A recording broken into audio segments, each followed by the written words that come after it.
गोंदवले वाघमोडीवाडी रस्त्यावर पाणी साचून रस्त्याला तळ्याचं स्वरूप। मनसेच्या धैर्यशील पाटलांकडून पाहणी, रस्त्याची दुरुस्ती न झाल्यास आंदोलनाचा इशारा। गोंदवले वाघमोडेवाडी रस्त्याला पावसाचं पाणी साचून तळ्याचं स्वरूप आलंय। या दुर्लक्षित झालेल्या रस्त्याची पाहणी मनसेचे जिल्हाध्यक्ष धैर्यशील पाटील यांनी केली। याच रस्त्यावर पाटबंधारे विभागाचे कार्यालय आहे। त्याचबरोबर अनेक प्रवासी आणि महिला वर्ग या रस्त्यानं मोठ्या प्रमाणावर ये-जा करत असतो। नूतन हायस्कूल ही शाळा देखील याच रस्त्यावर असल्यानं शालेय विद्यार्थी देखील याच रस्त्यानं शाळेत ये-जा करत असतात। सदर ठिकाणी साचलेल्या गढूळ पाण्यात डासांचे प्रमाण वाढण्याची शक्यता नाकारता येत नाही। त्याचबरोबर या डासांमुळे डेंग्यू, मलेरिया, कावी यांसारखे साथीचे आजार पसरण्याचा संभाव्य धोका नाकारता येत नाही।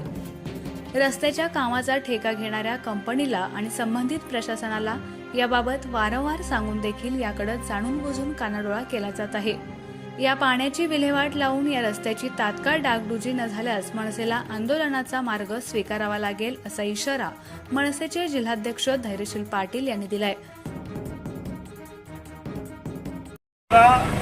गोंदवले वाघमोडीवाडी रस्ता आहे।